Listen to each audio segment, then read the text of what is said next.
불멸의 칼 척준경. 우리 역사상 가장 강했던 남자. 그의 이름은 척준경.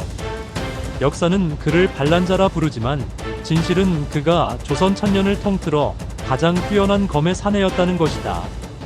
그의 검은 눈에 보이지 않았고 그가 서는 곳엔 전쟁이 멈췄다. 오늘 그 잊혀진 소드마스터의 생애를 되살린다. 1. 피로 태어난 검. 눈 덮인 산골짜기 10살 소년이 나무를 베고 있었다. 손은 피투성이, 숨결은 짐승 같았다. 이 소년이 바로 척준경.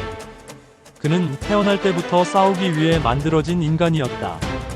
밤이면 산의 호랑이들과 싸웠고 낮이면 돌을 부수며 창과 칼의 길을 익혔다. 그의 팔에는 근육이, 그의 눈에는 불이 있었다. 언젠가 내 칼은 세상을 울릴 것이다. 소년의 맹세였다. 전장의 짐승. 그가 처음 전장에 나간 건 20살. 여진족의 침입으로 서경 근처가 불타고 있을 때였다. 장수들이 쓰러지고 병사들이 도망칠 때 척준경은 단검 하나 들고 뛰어들었다. 여진 장수가 그를 비웃었다. 애송이야, 목숨이 아깝지 않느냐? 척준경이 낮게 웃었다. 난 이미 죽었다. 이 칼이 나다. 그의 검이 번쩍였다. 순식간에 장수의 목이 허공을 그렸다. 피가 흩날리자 여진 병사들이 얼어붙었다. 그날 이후 군은 속삭였다. 척준경이 나타나면 싸움은 이미 끝난다. 그는 진짜였다. 화살이 날아도 그는 눈으로 궤적을 보고 피했다. 말 위에서 두 자루의 칼을 휘두르며 10명이 동시에 쓰러졌다.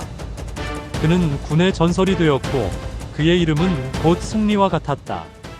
3. 왕의 칼. 그의 명성은 곧 왕의 귀에 들어갔다. 그대가 척준경이냐? 그렇습니다, 전하. 나라의 칼이 되어라. 그날 이후 척준경은 고려의 그림자 검으로 불렸다.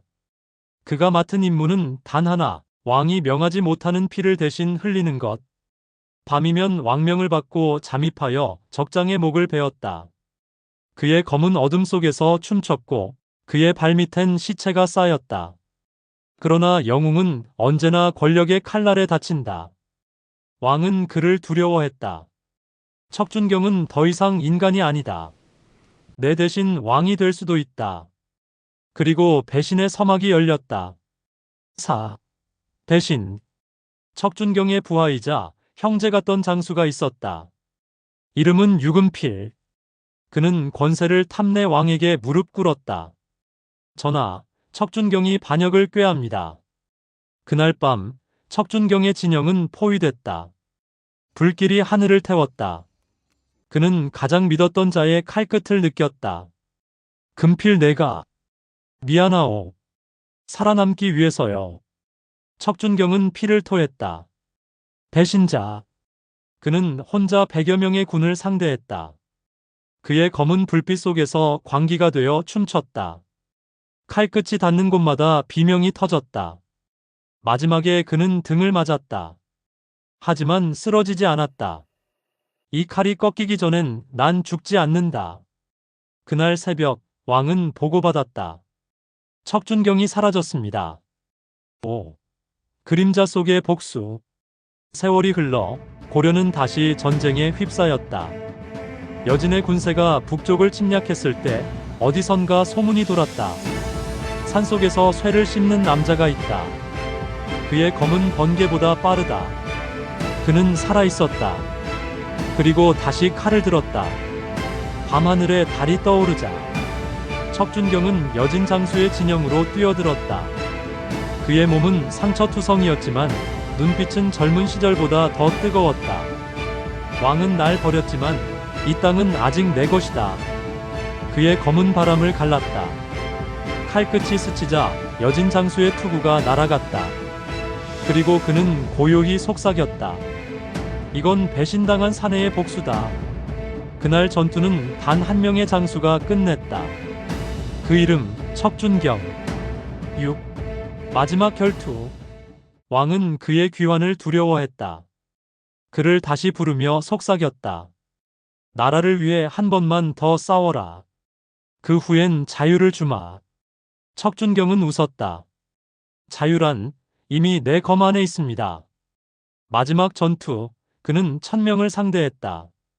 그의 군은 100명, 적은 1000명. 하지만 싸움이 시작된 지 1시간도 되지 않아 적의 진영이 무너졌다. 피비린내 속에서 그는 마지막으로 남은 장수와 맞섰다. 그 장수는 바로 과거 그를 배신했던 유금필이었다. 두 사람은 조용히 서로를 바라봤다. 끝내 이렇게 만나는군. 그때 널 죽이지 못한 걸 후회하게 될 거다. 칼과 칼이 부딪혔다. 쇠가 터지는 소리, 불꽃이 튀었다. 둘은 말을 하지 않았다. 단지 한치의 틈도 없이 목숨을 걸고 싸웠다. 마침내 척준경의 검이 유금필의 가슴을 관통했다. 이제야 세상이 조용해지는구나. 그는 하늘을 바라봤다. 붉은 해가 솟아오르고 있었다. 7. 전설의 끝. 그 후 척준경은 역사에서 사라졌다. 누구는 그가 절벽에서 떨어졌다고 했고, 누구는 그가 산속에서 호랑이와 함께 살았다고 했다. 하지만 사람들은 여전히 말했다. 그가 싸운 전장은 지금도 바람이 울린다. 엔딩 나레이션. 그는 반역자라 불렸지만 사실은 왕보다 나라를 더 사랑했던 사내였다. 그의 검은 아직 녹슬지 않았다. 우리 역사상 가장 강했던 남자, 척준경. 그는 지금도 바람 속에서 싸우고 있다. 이 이야기가 마음에 드셨다면 더 많은 잊혀진 영웅들의 전설을 위해 구독과 좋아요는 큰 힘이 됩니다.